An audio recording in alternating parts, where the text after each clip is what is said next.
Buenas tardes, estimados estudiantes. En la clase de hoy, del día 11 de mayo, vamos a seguir estudiando funciones.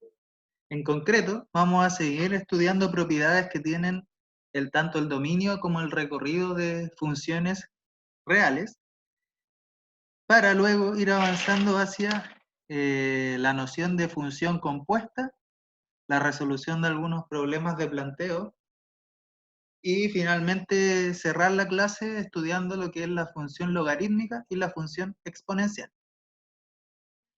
Entonces vamos a comenzar.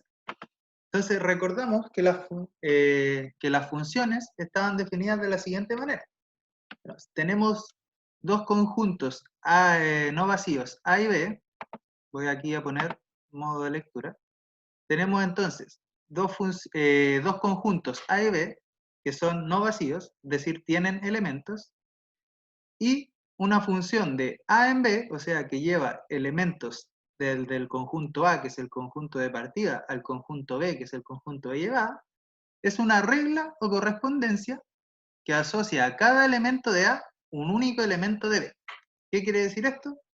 Que yo tomo un elemento en el conjunto de partida, que denominamos dominio, ¿cierto? Y mediante una regla, una relación, ¿cierto? Voy a asociarle un elemento en el conjunto de llegada. Recordamos que el conjunto de llegada se denomina recorrido de la función. Entonces,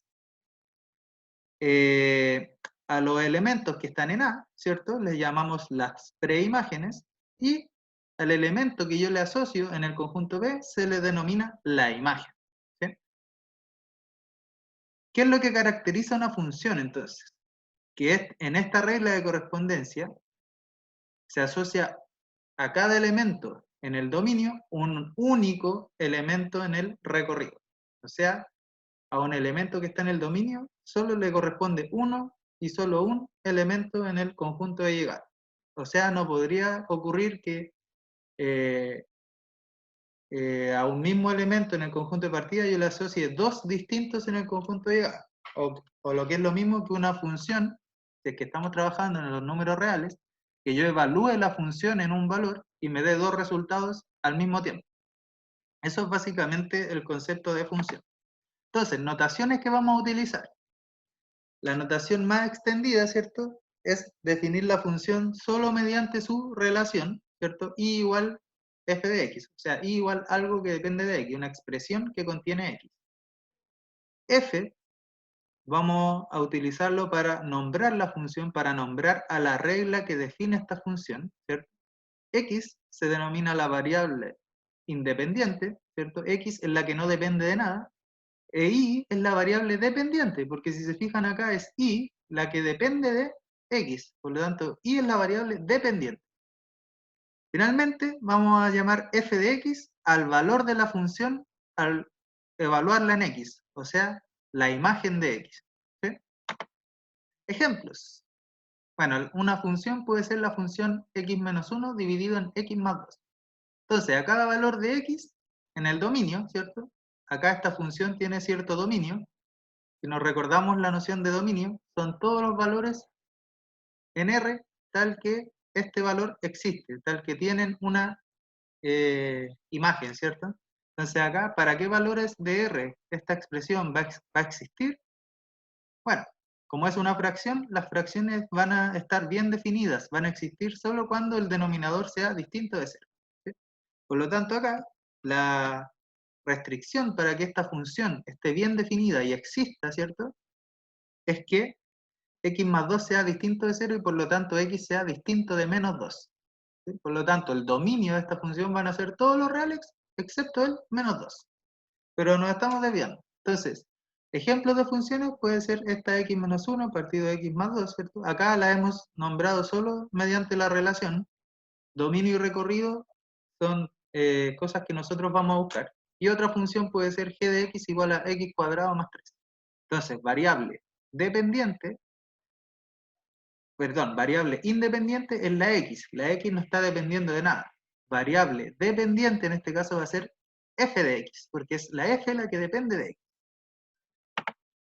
Entonces el dominio. es el mayor conjunto de los números reales para los cuales la regla define un número real. Ejemplo, el que habíamos mencionado. El dominio de esta función son los reales excepto el menos 2. ¿Por qué? Porque esta función existe para todos los números excepto para aquel en el que en el denominador se nos hace 0, que es justamente x igual a menos 2. Por lo tanto, el dominio de esta función, acá voy a hacer una anotación. Dominio de la función, que vamos a denominar dom, ¿cierto?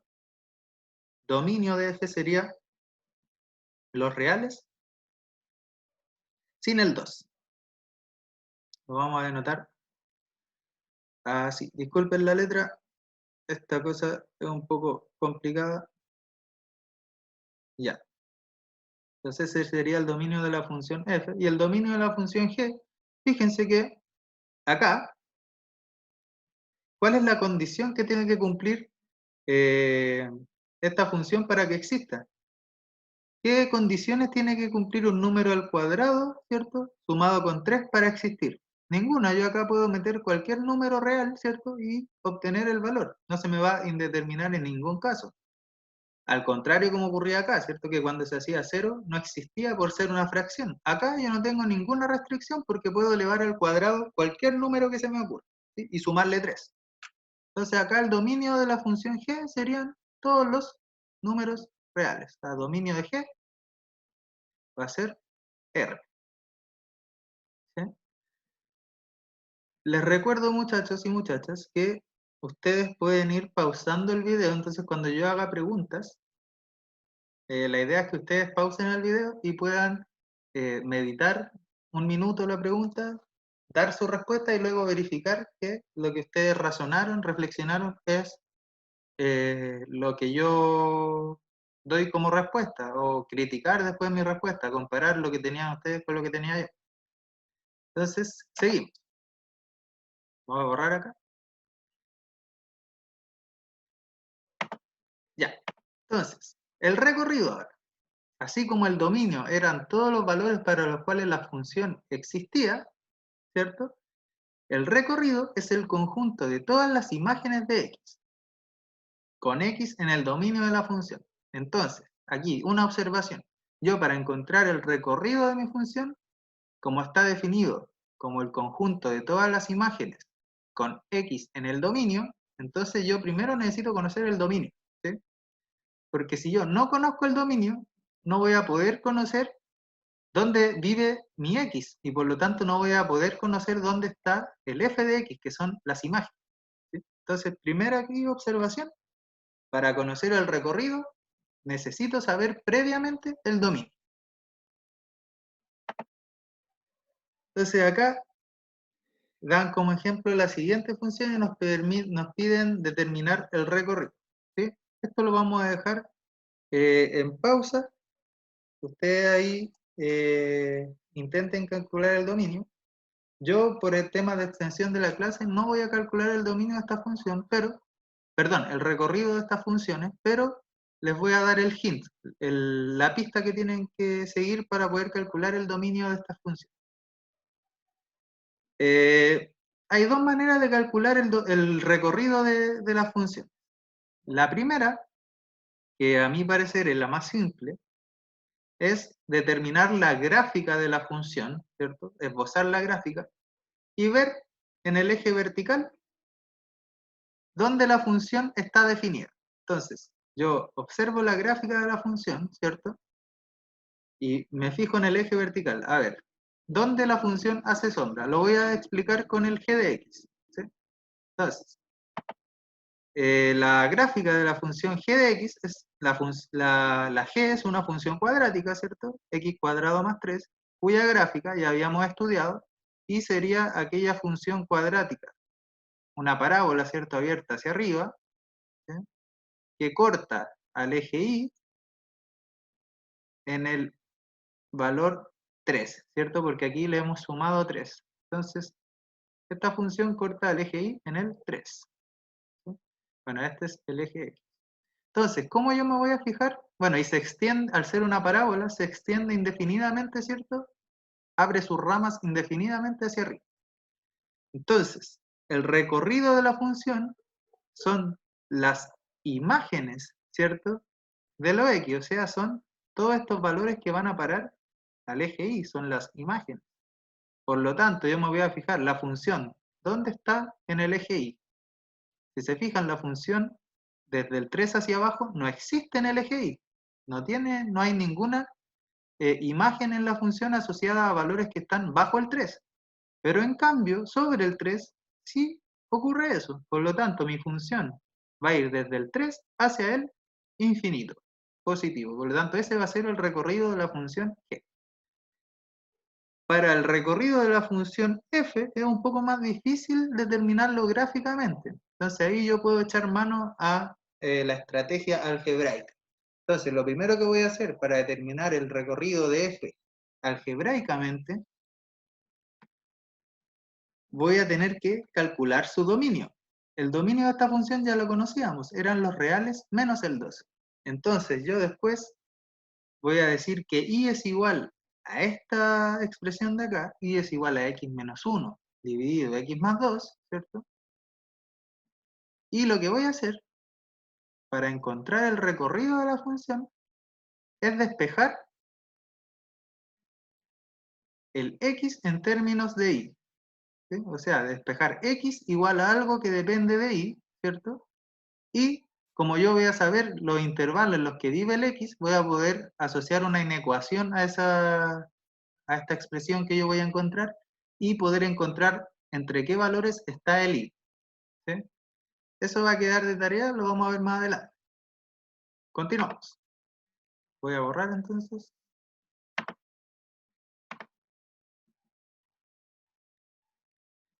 Y continuamos. Ahora sí.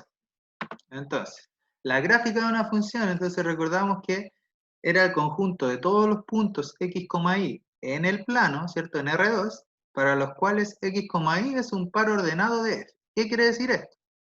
Que el x, y cumple con la relación que define f.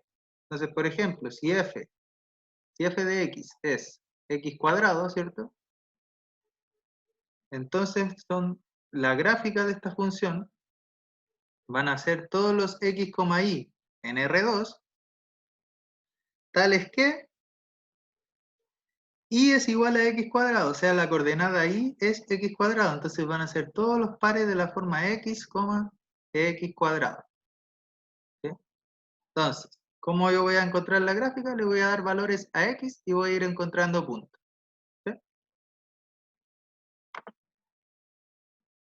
Entonces, recuerden que ustedes pueden aquí ir poniendo pausa, devolver el video y todo lo que deseen hacer. Entonces acá la profesora les plantea un ejercicio que es tipo control. ¿Sí?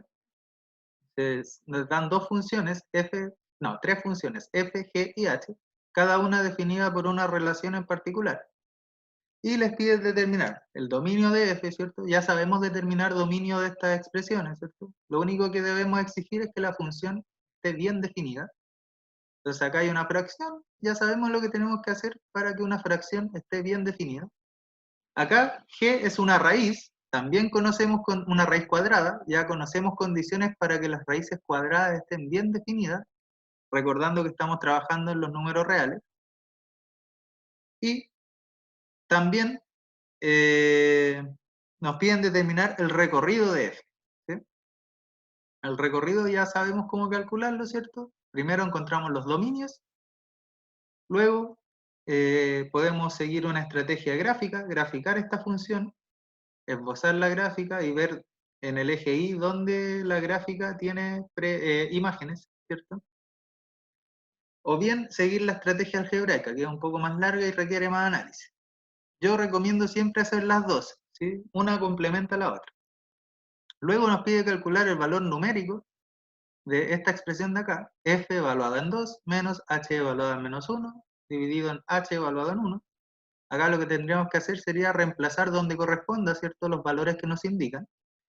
Y finalmente determinar el valor de k en los reales, o sea, k es un parámetro que se mueve en los números reales, de modo que la función g evaluada en k me dé raíz de 13.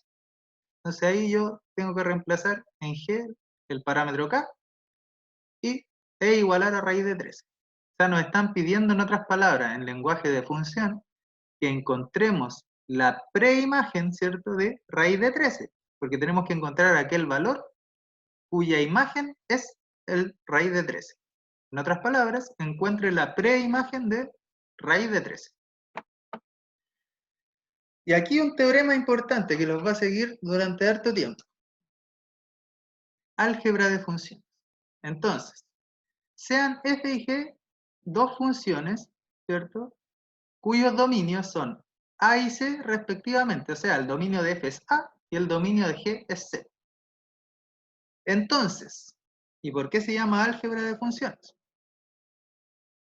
Las funciones f sumado con g, o sea, f más g, la función f menos g, f por g y f dividido en g, o sea, las cuatro operaciones básicas, pero con funciones, se definen de la siguiente manera.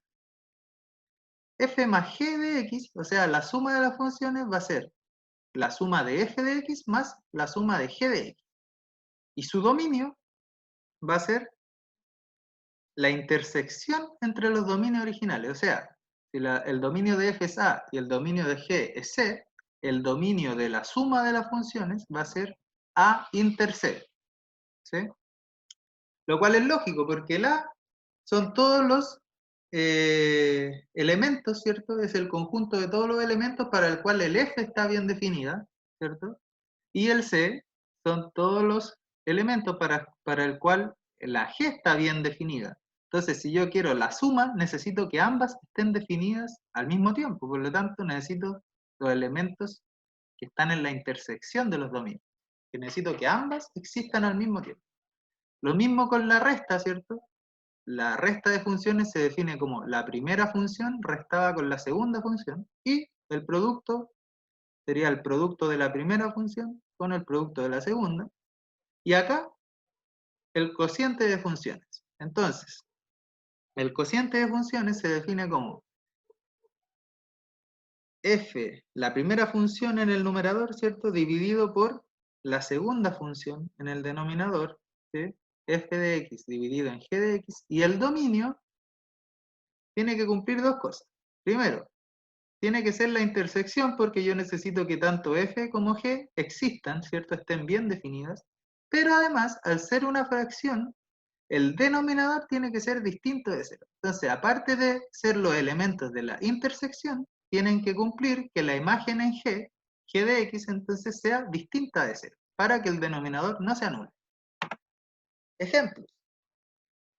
Entonces, tenemos acá la función x más 3 dividido en x menos 2 y la función g de x. Entonces, nos piden determinar f más g, f menos g, f por g y f dividido en g. Ahí ustedes basta que apliquen la definición. Por ejemplo, ¿qué sería la función f más g? F más g, entonces, de x, o sea, la suma de estas funciones, va a ser igual a lo siguiente. La definición me dice que es la f de x sumada con la g de x. Entonces, la suma de estas dos funciones, ¿qué va a ser? La f es x más 3 dividido en x menos 2. Entonces la coloco acá, ¿cierto? Acá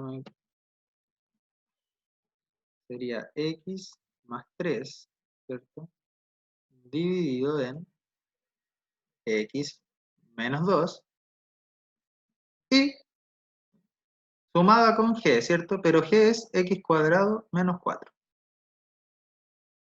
Bueno, y ahí yo voy a hacer denominador común, ¿cierto? Porque esto es x cuadrado menos 4 es una suma por diferencia. Sería x más 2 por x menos 2. Hago mínimo común múltiplo, ¿cierto?, acá entre estas funciones. Y finalmente obtengo la suma. ¿Sí? Eso va a quedar de tarea para usted.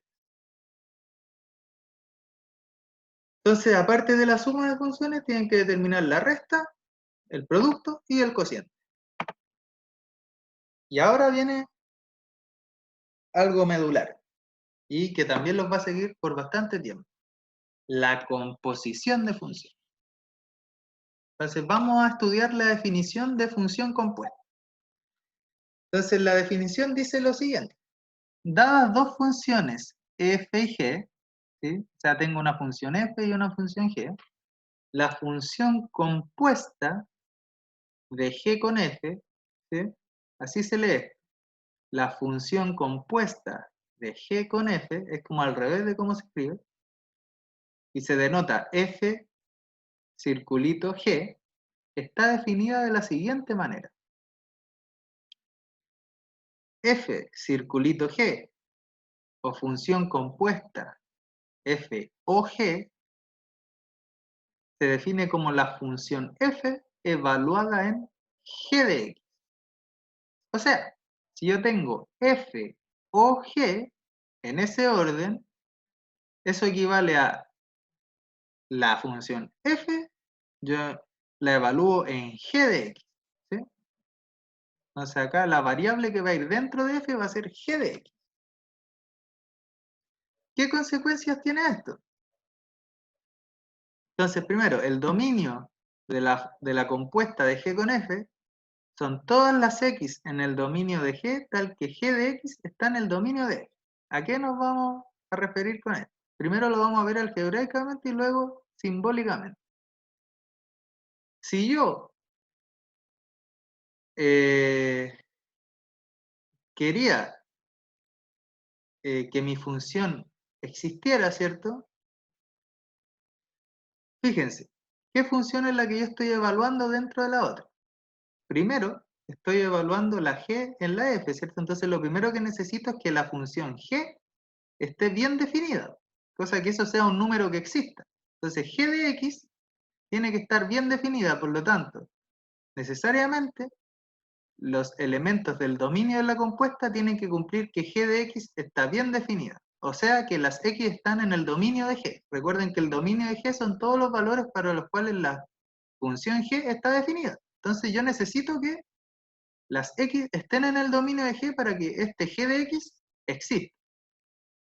Luego, fíjense que yo evalúo el g de x en f. Todo el g de x yo lo estoy evaluando en f. Por lo tanto, necesito que lo que yo estoy evaluando en g de x, ¿cierto?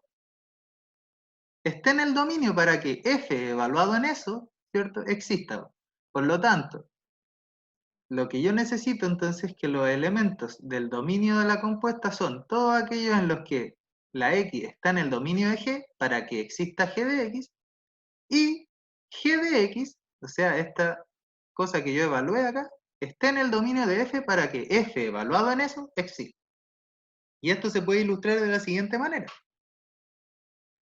Entonces, yo voy a tomar un elemento en mi conjunto de partida, una x. ¿Sí? Si yo primero le aplico g, voy a obtener g de x. Y luego, si yo a este g de x que obtuve acá, le aplico f, voy a obtener f evaluado en g de x. ¿Por qué? Porque acá están mis g de x. Entonces a estos g de x yo le estoy aplicando f, y por lo tanto voy a obtener acá la imagen mediante f de los g de x. Por eso obtengo f de g de x. Y la compuesta lo que hace es evitar este paso intermedio e inmediatamente llevarme de x a f evaluado en g de x. O sea, hace esto de acá. Hace la esquiva entonces este paso medio y me lleva directamente a la compuesta. ¿Sí? Por eso se llama la compuesta de g con f. Porque primero lo que yo estoy haciendo es g y luego f. Aun cuando la notación diga que es f o g. ¿Sí? Entonces vamos a continuar. Ejemplos. Aquí solo voy a brevemente dar un ejemplo y ustedes calculan el otro. Entonces nos dan dos funciones, f igual a 3x más 2 y g igual a 5x cuadrado más 4. Entonces nos piden calcular la compuesta de g con f, o sea, f o g. ¿Sí? Entonces, ¿qué sería f o g? La definición, entonces, me dice que es f evaluado no en x, sino en g de x. O sea, va a ser f evaluado en g de x. Entonces acá ustedes pueden poner pausa, hacer el ejercicio por ustedes mismos y luego comparar con la solución que me da a mí. Entonces, tengo f, ¿cierto? Mi función f es 3x más 2, ¿cierto? Entonces, f evaluado en x es 3x más 2. Pero entonces, yo necesito f evaluado en g. Entonces, en vez de x, yo voy a calcular f evaluado en g. ¿Y qué sería f evaluado en g? Entonces, en vez de x voy a poner la g. Sería 3, ¿cierto? En vez de x estoy poniendo g, entonces va a ser g de x, ¿sí? Porque estoy evaluando en g de x, más 2. Y ahora necesito reemplazar g de x. Y g de x es 5x cuadrado más 4, por lo tanto, esto me va a dar 3, y g, que vale 5x cuadrado más 4, lo reemplazo, y me va a quedar así, 5x cuadrado más 4, y de todo eso, cierro paréntesis, le sumo 2. Por lo tanto, ¿cuál va a ser la función compuesta? F o g va a ser 3 por 5, 15x cuadrado, 15x cuadrado, 3 por 4, 12, ¿cierto? Y me va a quedar 12 más 2, 14. Entonces mi función compuesta f o g va a ser 15x cuadrado más 14. Una observación que les voy a hacer es que no necesariamente la composición de funciones es conmutativa. ¿Qué quiere decir eso? Que no necesariamente f o g es igual a g o f. Y eso lo pueden comprobar realizando la segunda parte de este ejercicio.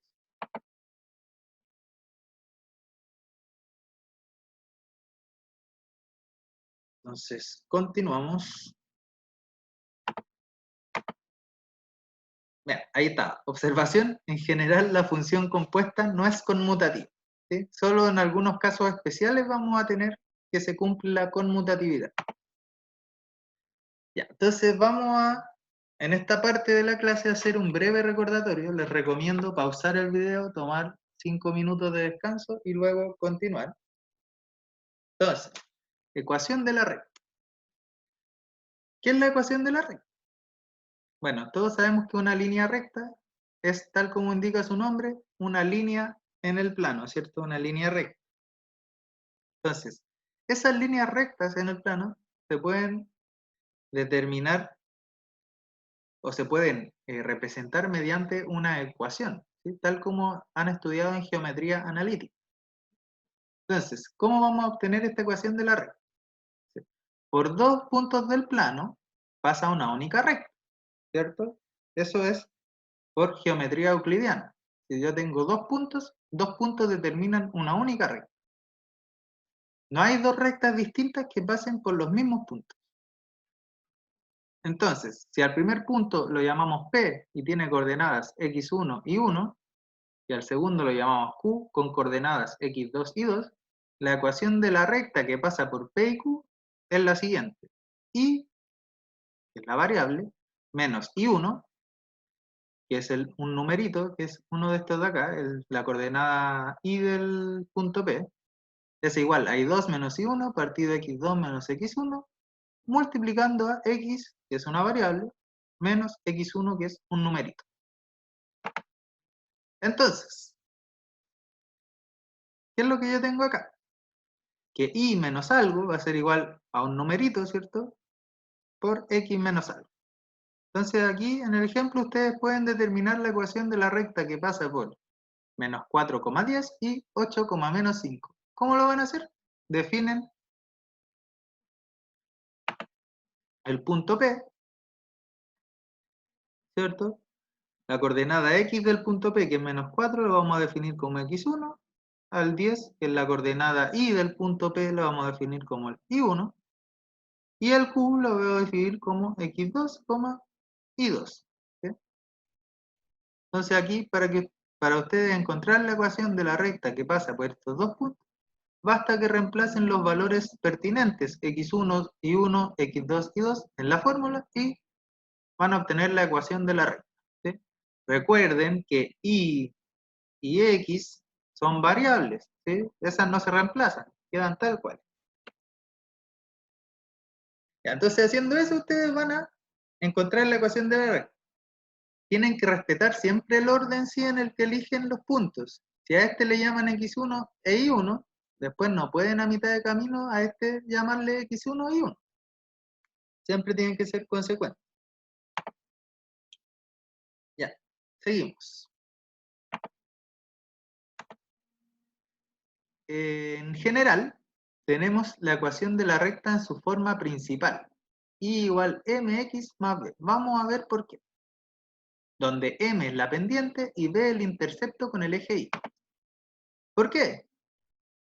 Si se fijan acá, yo tengo que esta expresión que tengo acá, y2 menos y1 partido x2 menos x1, esto va a tener como resultado un número, porque son puros números siendo operados entre sí. Entonces yo a toda esta expresión que tengo acá, yo le puedo llamar un número m. ¿Sí? Entonces lo que voy a tener es y menos y1 igual a un número m, ¿cierto? Que multiplica a x menos x1. Y si yo desarrollo esta ecuación acá, voy a poder reducirla de tal forma que voy a obtener, se me fue a borrar ahí, que voy a obtener lo siguiente. Y igual a un número que multiplica a x más otro numerito que queda libre. Entonces, a ese número que multiplica a x, nosotros le llamamos la pendiente y solemos denotarla con la letra m. Y a ese numerito que me queda libre, le voy a llamar el intercepto. ¿Por qué? Porque justamente es donde esa recta corta al eje y. Entonces, vamos a ilustrar brevemente. Anotar. Entonces, tengo un plano, ¿cierto? Y, no sé, supongamos que la recta es y igual 2x más 3. O pongámosle menos 3. ¿Sí? Ya. Entonces, el m es el numerito que acompaña al x, ¿cierto? Entonces, el m es la pendiente. Acá inmediatamente yo sé que mi pendiente es 2. ¿Sí? Entonces, inmediatamente tengo que el m vale 2, ¿sí? Que es mayor que 0. Por lo tanto, ¿qué indicio me da esto? Que mi recta, la gráfica de mi recta es creciente, ¿cierto? Ya vamos a ver cómo se manifiesta esto. ¿En qué otra cosa me tengo que fijar? En el intercepto con el eje y. Recordamos que el intercepto está dado por el numerito b, que es este que queda libre acá, que no acompaña a nadie. Entonces, en este caso, el numerito que me queda libre es el menos 3. ¿Qué me está diciendo esto? Que el intercepto de mi recta con el eje y es el menos 3. O sea, mi recta corta el eje y en el menos 3. O sea, mi recta pasa por aquí. ¿Sí? ¿Y qué me está diciendo la pendiente? La pendiente es 2 y es mayor que 0, o sea, es positiva. Entonces esta recta pasa por ahí y va creciendo. ¿Sí? Por eso la gráfica de la recta es creciente. Y siempre vamos a tener rectas crecientes cuando la pendiente sea positiva o mayor que 0. Si la pendiente hubiera sido negativa, entonces la recta que yo hubiera tenido habría sido hacia abajo. Habría sido algo así, ¿cierto? Dependiendo del intercepto también. ¿Sí? Entonces, ahora ya he estudiado esto, siempre entonces para esbozar la gráfica de una recta, ¿qué podemos hacer? Encontramos dos puntos de la recta o estudiamos su pendiente y el intercepto. La pendiente me va a dar información de la inclinación de la recta y el intercepto de la ubicación de la recta, o sea, dónde está posicionada en el eje Y. Por ejemplo, acá, la recta y igual a menos 5 cuartos x más 5. Entonces, ¿dónde va a cortar esta recta al eje y? ¿Dónde está posicionada? El numerito que me queda libre es el 5. Entonces esto corta al eje y en el 5. Está por acá, ¿cierto? Y, ¿cuál es la pendiente? La pendiente es menos 5 cuartos. Y ese es un número negativo, o sea, es menor que 0. Por lo tanto, mi recta no solo corta por acá, sino que también va decreciendo. ¿Sí? Entonces, una gráfica aproximada es esta que está acá. Ya. Vamos ahora con lo siguiente. Pónganle pausa si desean. Tomen un descanso. Vamos con función lineal. Una función se dice lineal si puede escribirse de la siguiente manera. F de x igual a una constante por x más otra constante. O sea, f de x igual a un número por x más otro numerito, con a y b en los reales, ¿cierto? Y el a distinto de 0. ¿Quiere decir esto? Que el a no puede ser 0, porque si no, no tendría x, ¿sí? Porque me quedaría 0x. Entonces, la gráfica de una función lineal es una recta, ¿sí? ¿Por qué? Porque van a ser todos los pares ordenados tales que la primera coordenada es x y la segunda coordenada es f de x, o sea, el ax más b. O sea, el y va a ser ax más b. Y ya habíamos visto que y igual a ax más b es una recta. Entonces, análogamente a como teníamos las rectas, si el a es mayor que 0, o sea, el valor que acompaña a x es mayor que 0, la gráfica es creciente, y si es menor que 0 es decreciente. Entonces acá, para cerrar esta clase, la profesora les deja un problema de planteo. Se dice, Catalina es la gerente de una fábrica de muebles y encuentra que el costo C de manufacturar 100 sillas es de 2.200 euros en un día. Y producir 300 sillas tiene un costo de 4.800 euros en un día. Entonces, si el costo se relaciona de manera lineal con el número de sillas X, determine. Entonces, ¿qué información podemos extraer del enunciado? Primero, el costo de manufacturar sillas, que aquí le llaman C, depende de la cantidad de sillas. Entonces, si la cantidad de sillas es X, el costo de manufacturar X sillas es C dependiendo de X, o sea, C de X. ¿Sí? Entonces, del enunciado nos dicen que al manufacturar 100 sillas, el costo es 2.200 y al manufacturar 300 sillas, el costo es de 4.800. Entonces, si el costo se relaciona de manera lineal con el número de sillas, determine. Aquí nos están dando una pista. El costo se relaciona de manera lineal con el número de sillas. O sea, lo que hay acá es una función lineal. Es decir, una función de la forma ax más b, donde a y b son números reales y el a, ¿cierto?, es distinto de 0, por la definición de función lineal. Entonces, determine una función lineal que exprese el costo en función del número de sillas. Acá nosotros hemos planteado una función lineal, pero aún no la hemos determinado.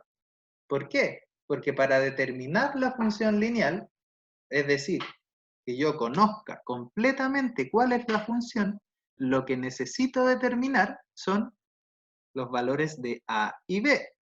¿Sí? Y eso yo todavía no lo he hecho. ¿Cómo lo puedo hacer? Con la información del enunciado. ¿Sí? Entonces, ¿qué información me dan en el enunciado?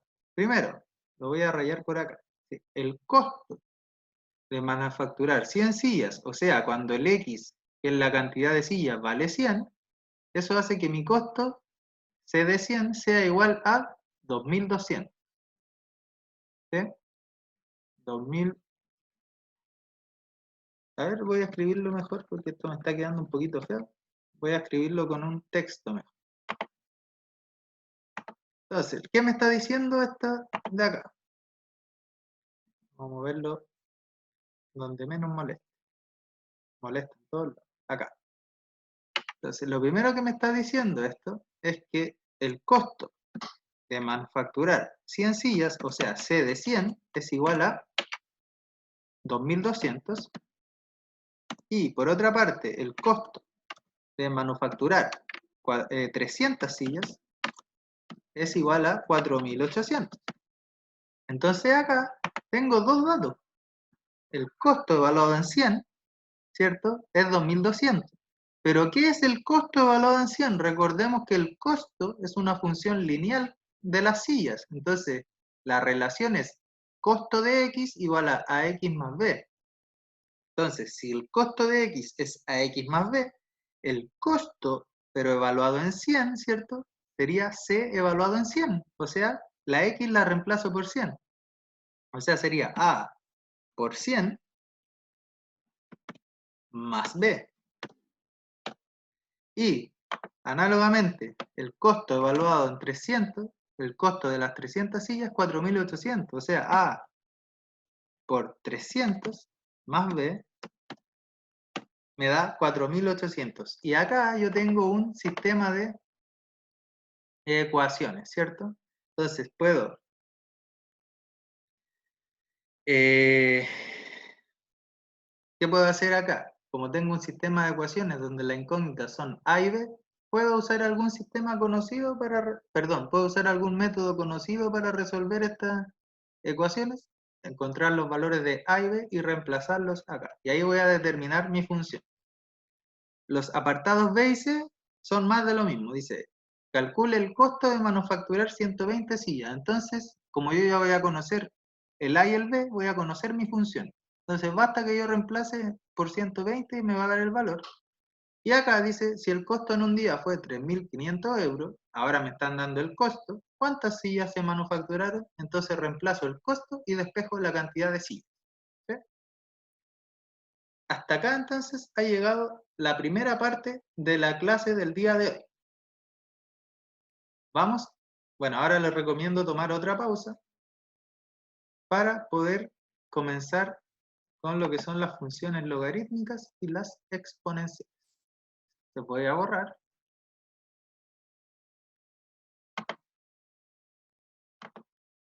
Aquí donde quiero anotar. Ya.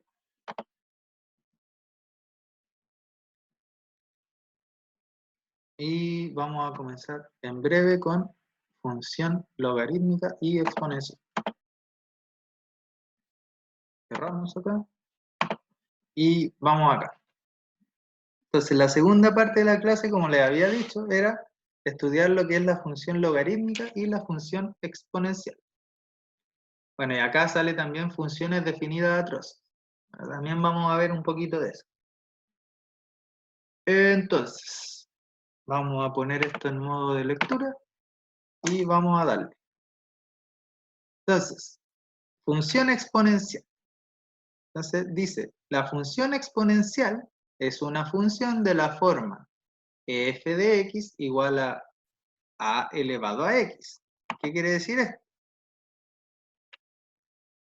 ¿Qué quiere decir esto? A es un número mayor que 0, por lo tanto, la función exponencial es una función de la forma f de x igual un número, una constante mayor que 0, ¿cierto? Que está fija, elevada a x. X recordemos que es la variable. A ese valor a, ¿cierto? A yo le voy a llamar la base de la función exponencial. Similarmente a cuando teníamos potencia, ¿cierto? Donde la base era el número que se multiplicaba y el exponente era la cantidad de veces que esa base se multiplicaba por sí misma. En la función exponencial, ¿cierto? Vamos a tener una base, ¿cierto? Fija, y lo que va a ir cambiando, la variable va a estar en el exponente, ¿sí? Entonces, vamos a tener un número, una potencia, pero donde el exponente va a ir variando. Entonces, esta función tiene ciertas características y propiedades. La primera propiedad es que el dominio de esta función son todos los números reales. ¿Por qué ocurre esto? Porque si yo tengo un número, ¿cierto? Lo puedo elevar a cualquier número, siempre tengo un número positivo, o sea que nunca va a ser 0. Lo puedo elevar a cualquier número, ¿sí? Y eso siempre va a existir. Por lo tanto, el dominio, todos los valores que yo puedo introducir acá son todos los reales. Por eso el dominio es R. Esto lo tienen que atesorar. El recorrido de dicha función es del 0 al infinito. ¿Por qué? Porque A es un número positivo, entonces un número positivo elevado a cualquier cosa siempre me va a dar positivo. Por ende, el recorrido es del 0 al infinito. La función es continua. ¿Qué quiero decir con que la función es continua? Que si yo quisiera graficarla, puedo realizar su gráfica, puedo dibujarla sin levantar el lápiz. O sea, en ningún momento la función pega un salto. Es totalmente continua. Puedo hacerlo sin despegar el lápiz del papel.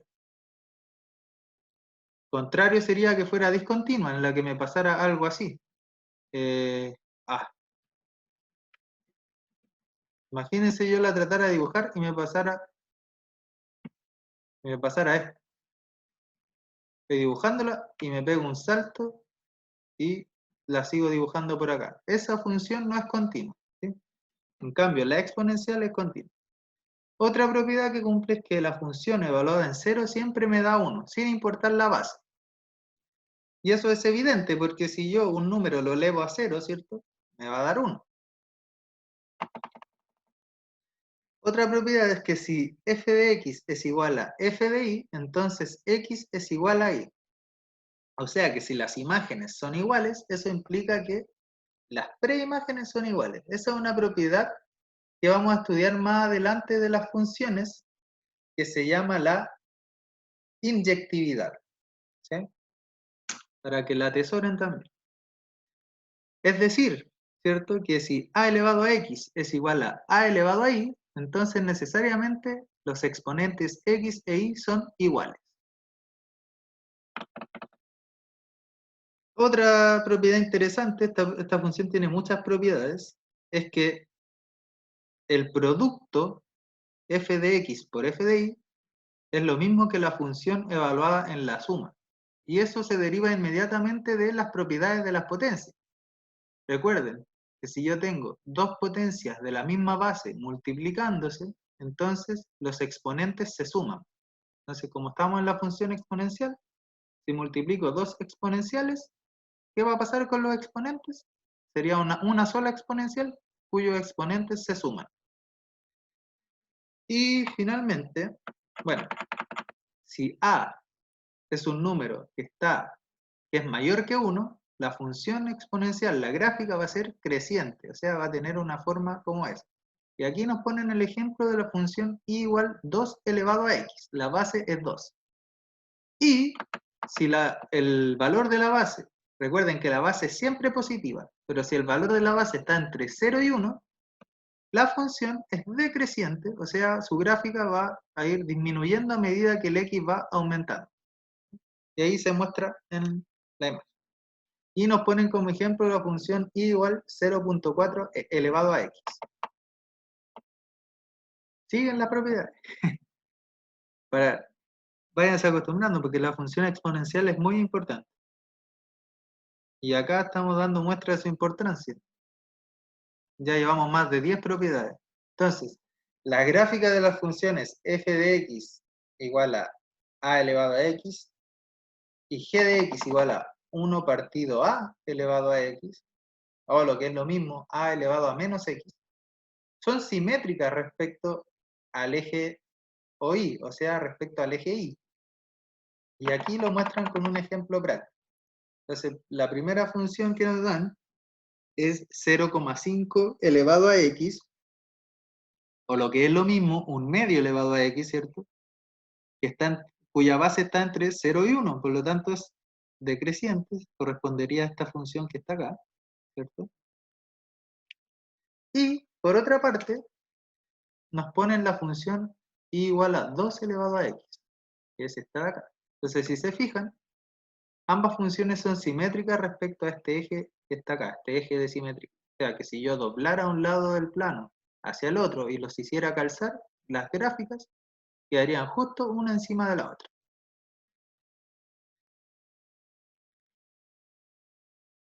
Entonces,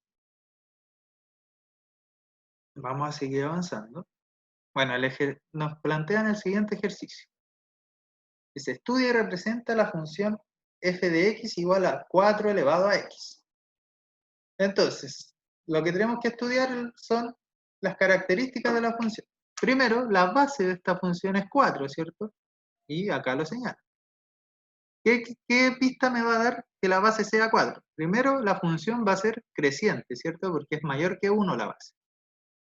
Además, propiedades intrínsecas de la exponencial, esto para cualquier base, la función es continua, ¿sí? Entonces yo la puedo dibujar sin levantar el lápiz.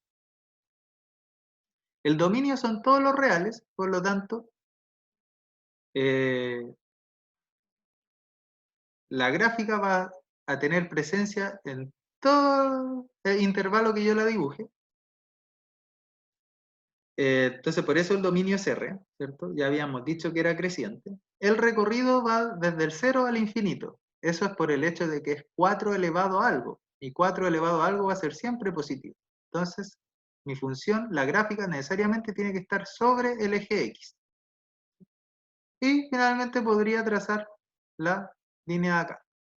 Podemos construir una tabla de valores. Recordamos que siempre una función exponencial en x igual 0 va a valer 1. Eso es independiente de la base, entonces siempre va a cortar en este puntito de acá. Y bueno, construyendo la tabla de valores y ayudados de una calculadora, podemos graficar la función, ¿sí? Entonces le damos valores a x y vamos encontrando la gráfica. El ejercicio 2 se resuelve la ecuación exponencial 3 elevado a x igual a 729. Entonces, la estrategia a seguir acá, si se fijan, tengo 3 elevado a algo igual a 729. Entonces, si nosotros nos devolvemos a las propiedades de la exponencial, tenemos esta propiedad que es súper importante, que si yo tengo una igualdad de funciones exponenciales, ¿sí?, donde la base es la misma, entonces necesariamente los exponentes son iguales. La función es inyectiva, tal como había dicho. Entonces, si a elevado a x es igual a elevado a y, necesariamente x es igual a y, o sea, los exponentes serían iguales. Entonces, para resolver ecuaciones exponenciales, a un lado de la ecuación yo tengo una potencia, una exponencial, 3 elevado a x menos 1. Entonces, la base es 3. La estrategia que yo voy a seguir es, al lado contrario, también tratar de dejar lo que haya escrito como 3 elevado a algo, de modo que las bases de las potencias sean iguales y necesariamente por propiedades de función exponencial los exponentes tengan que ser iguales. Entonces, si nosotros desarrollamos esto 729, haciendo un rápido cálculo, podemos escribirlo como 3 elevado a 6, o sea, el 3 multiplicado por sí mismo 6 veces, y eso me va a dar 729. Y por lo tanto tendría que 3 elevado a x menos 1 es igual a 3 elevado a 6. Como la función exponencial es inyectiva, ¿cierto?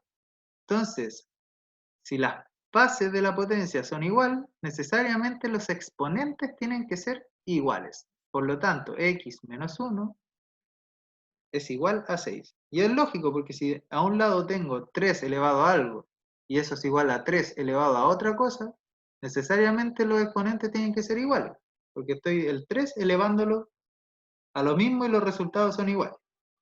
Entonces, x menos 1 tiene que ser 6.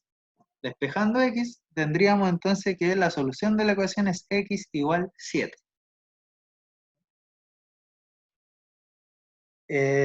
Una observación es que cuando nosotros no podamos obtener la misma base a ambos lados de la igualdad, acá tuvimos suerte porque 3 elevado a 6 justo nos daba 729.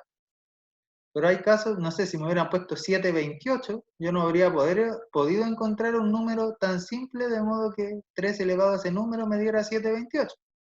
Entonces, lo que vamos a hacer es aplicar lo que se llaman logaritmos, que los vamos a estudiar más adelante. Por ejemplo, para resolver la ecuación 2 elevado a x igual 3, no hay ningún número entero tal que si yo elevo el 2 a ese número me dé 3. Entonces ahí vamos a tener que introducir una nueva definición. Bueno, acá dejan otra ecuación que es un poquito más compleja, pero aquí está resuelta. Y ahí ustedes pueden estudiarla después. Bueno, acá vienen una serie de ejercicios propuestos, ¿sí? Todos en relación a la materia que acabo de explicar. Hay un problema de planteo, en fin. Y vamos acá a estudiar la siguiente función, la función logarítmica. Entonces, ustedes habrán estudiado antes lo que se llama el logaritmo. Y el logaritmo tenía la siguiente definición. Entonces, definimos el logaritmo en base a, con a siendo un número positivo y distinto de 1, ¿sí? El logaritmo en base a de x, y lo denotamos log a chiquitita de x, al valor i, tal que se cumple lo siguiente, o sea, el logaritmo en base a de x va a ser igual a i, si y solo si a elevado a i es igual a x. O sea, esto va a ser válido, el logaritmo en base a de x va a ser igual a i, solo cuando esta base acá, a elevada a i, me dé igual al argumento x. ¿Sí? Es decir, esta es la operación inversa de la exponencial. ¿Sí? ¿Y a qué se refiere con la operación inversa de la exponencial? A que si yo a la exponencial le calculo un logaritmo, por definición voy a obtener el argumento de dicho logaritmo. ¿Sí? Eso lo vamos a estudiar también más adelante. Pero en resumidas cuentas es que si yo a algo le aplico el logaritmo, luego aplicando el exponencial puedo devolverlo. ¿Sí? Por eso es la operación inversa. Entonces acá nos dan como ejercicio calcular logaritmo 2 en base 8, ¿cierto? Aquí basta que nosotros usemos la definición que nos acaban de dar. Por ejemplo, voy a hacer el primero y ustedes hacen los demás. Logaritmo en base 2 de 8. Yo no sé lo que es, entonces le voy a llamar x. Entonces, ¿qué me dice la definición de logaritmo? Que esto va a ser cierto solo cuando el 2 elevado a x, o sea, aquí esto es equivalente a decir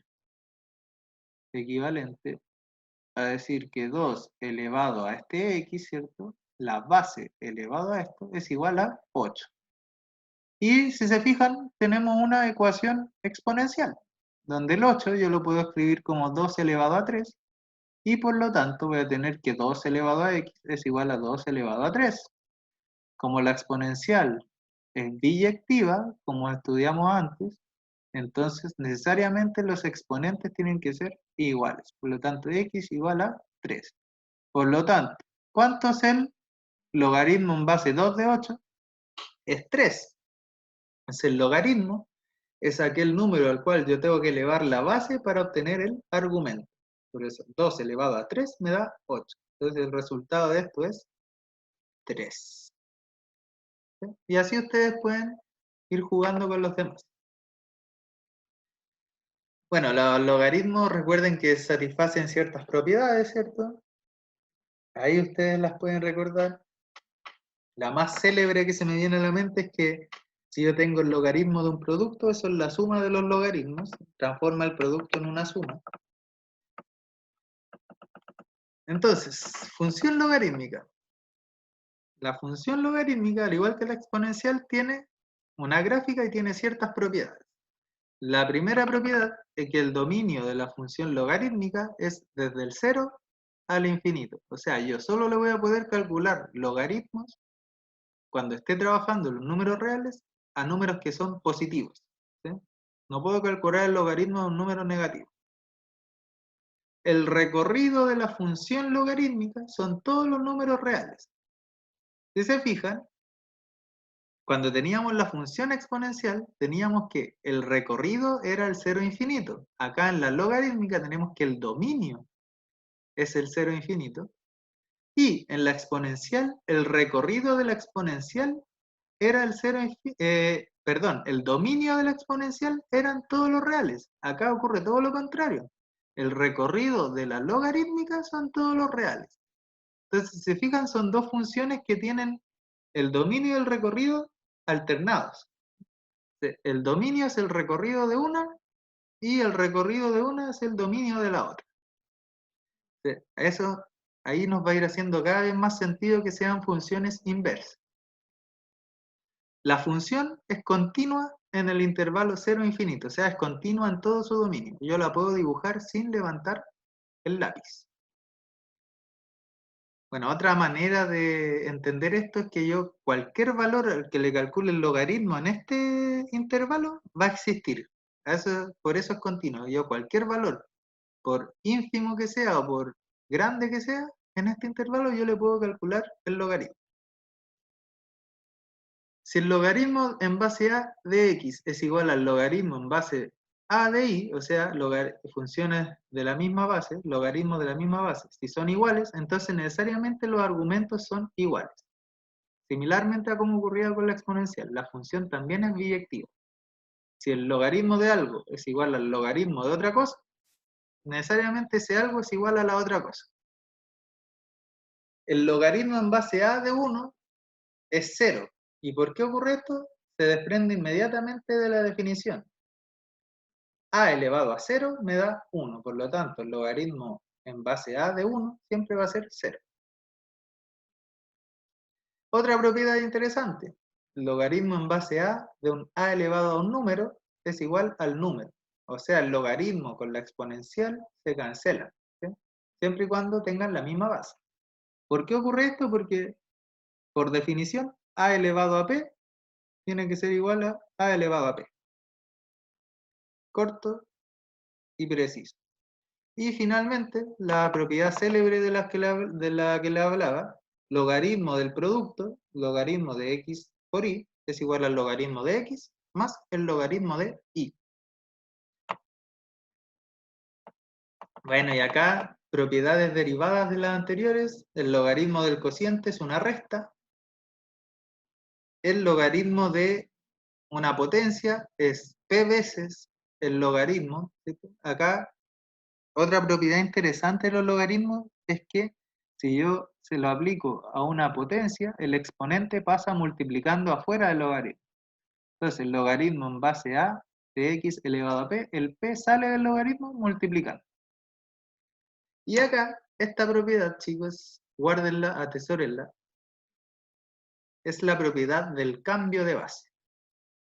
¿Y qué me dice la propiedad del cambio de base? Dice que si yo tengo un logaritmo en una base a de un número x, yo lo puedo escribir de la siguiente manera. Puedo cambiarlo a una base b, la que yo elija, cualquiera, y escribir que esto es lo mismo que el logaritmo en base b del numerito grande acá del argumento, dividido el logaritmo en base b, que es la base que yo elegí, de la antigua base, o sea, de a. Por ejemplo, esto a ver, siempre queda más claro con un ejemplo. Yo puedo decir, si tuviera el logaritmo en base 2 de 7, ¿sí? Yo puedo decir a través de la propiedad de cambio de base lo siguiente, elijan cualquier base. Yo aquí voy a elegir la base pi. ¿Sí? Entonces, esto es lo mismo que logaritmo en base pi del argumento, o sea, el logaritmo en base pi de 7, dividido en el logaritmo en base pi, que es la nueva base que yo escogí, de mi antigua base. Mi antigua base era 2, entonces esto es el logaritmo en base pi de 2. ¿Sí? Eso es una propiedad que les puede salvar la vida en algún momento.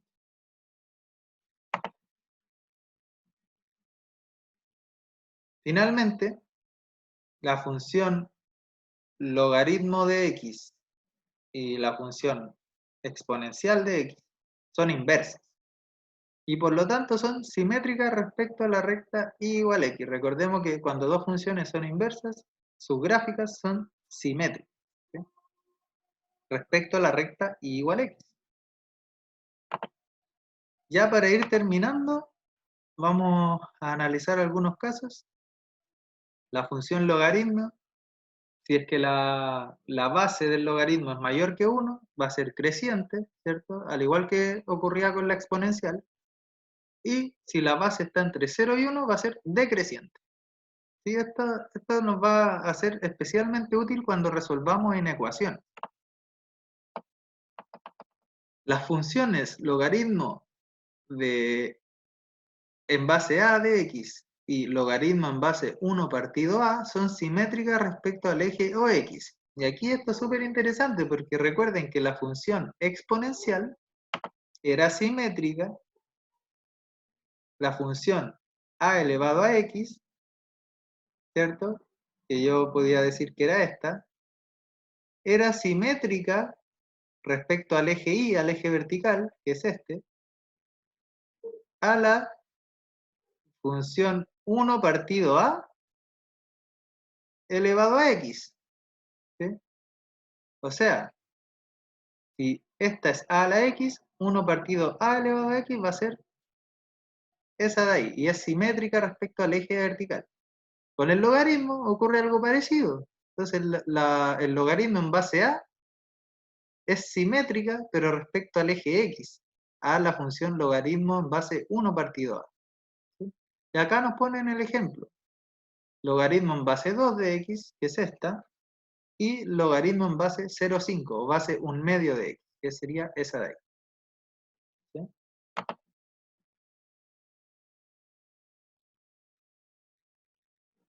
Ya, continuamos. Quiero terminar.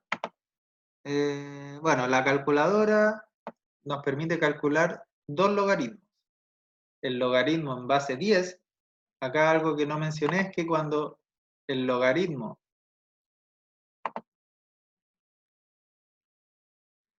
log b de x, si la base con la que yo voy a trabajar es 10, ¿cierto? Si b entonces es 10, aquí voy a escribir, si la base es 10, entonces el logaritmo yo lo voy a escribir solamente como log, no voy a explicitar la base. ¿Sí? ¿Por qué? Porque la base 10 es una de las más utilizadas, entonces tiene esta notación especial. Entonces no voy a especificar la base cuando trabaje en base 10. Y otro logaritmo que nos permite calcular la calculadora es el logaritmo natural o el logaritmo neperiano. Y el logaritmo neperiano, que denotamos logaritmo natural, ¿cierto? Es el logaritmo en base e, donde e es el número de Euler, que es 2,7 y algo. Sí, ese número irracional. Entonces, en vez de escribir el logaritmo en base e, lo que hicieron los matemáticos, hicieron la convención y lo dejaron como logaritmo natural. Entonces, cada vez que vean un logaritmo natural, les indica que la base con la que trabajan es el número de Euler. Entonces, las calculadoras solo nos permiten calcular logaritmos en base 10 y logaritmos naturales en base e. Entonces, ¿cómo yo voy a poder calcular otros logaritmos? Fácil, recordemos que tenemos una propiedad de cambio de base. Entonces, si yo quisiera calcular el logaritmo en base 2 de 3, ¿cierto? Puedo usar como referencia la base decimal o la base neperiana. Entonces, no sé, pues, si voy a usar como base el logaritmo natural, hago el cambio de base. Sería logaritmo natural del argumento, logaritmo natural de 3, dividido en logaritmo natural de la antigua base, o sea, logaritmo natural de 2. Y esto yo lo sé calcular, ¿sí? Porque la calculadora me permite calcular logaritmo natural de 3 y logaritmo natural de 2. Y así con cualquier base que ustedes tengan.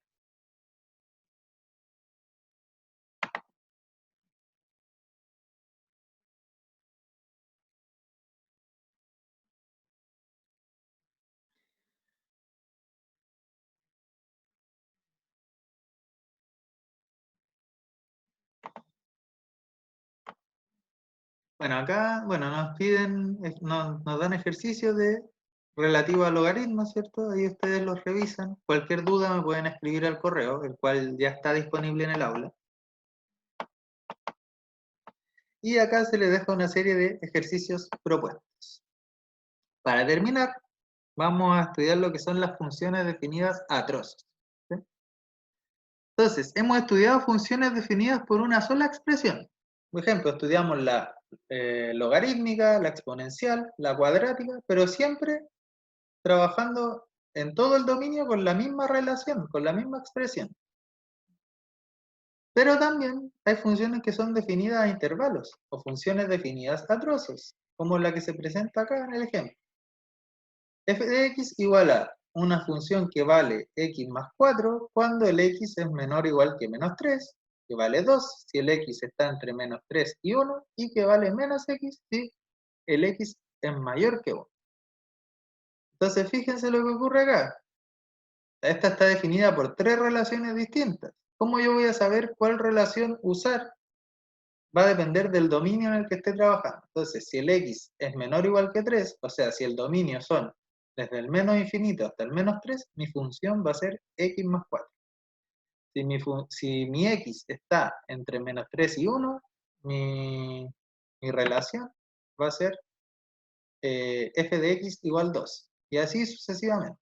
Entonces, ¿cómo sería más o menos la gráfica de esta función? Entonces, primero yo voy a representar los cortes que ocurren acá en el dominio. Entonces, tengo un corte en x igual menos 3, que está por acá, y tengo un corte en el 1, ¿cierto? Que está por acá. Entonces ahora voy a ir a la definición de la función según el intervalo en el que esté. Vamos a partir por el más simple. Dice, si el x está entre menos 3 y 1, o sea, si está en este intervalo de acá, incluyendo el 1, ¿cierto?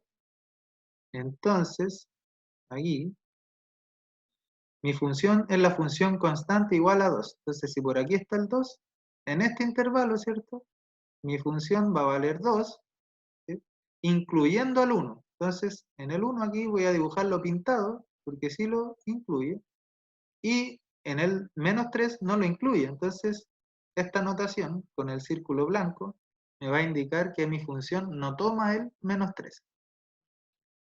Si x es mayor que 1, mi función se define como menos x. Entonces yo me acuerdo de la gráfica de la función menos x, que era algo así, y voy en el intervalo desde el 1 hacia adelante, de todos los mayores que 1. ¿Cuál es mi función? Es esta de acá. Entonces mi función va a ser algo así. ¿Sí? Ustedes aquí igual pueden con una tabla irse ayudando con los valores. Porque aquí claramente sería el 1 como el menos 1, ¿cierto? Y aquí no toma el 1, ¿cierto? Porque ya lo tomó acá. ¿Sí? Y la función x más 4 es algo que va así. ¿Sí?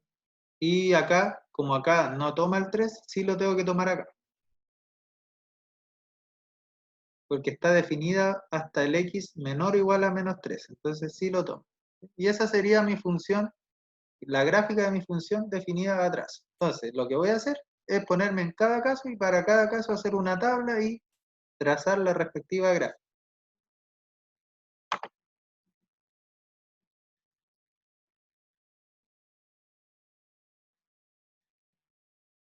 Entonces,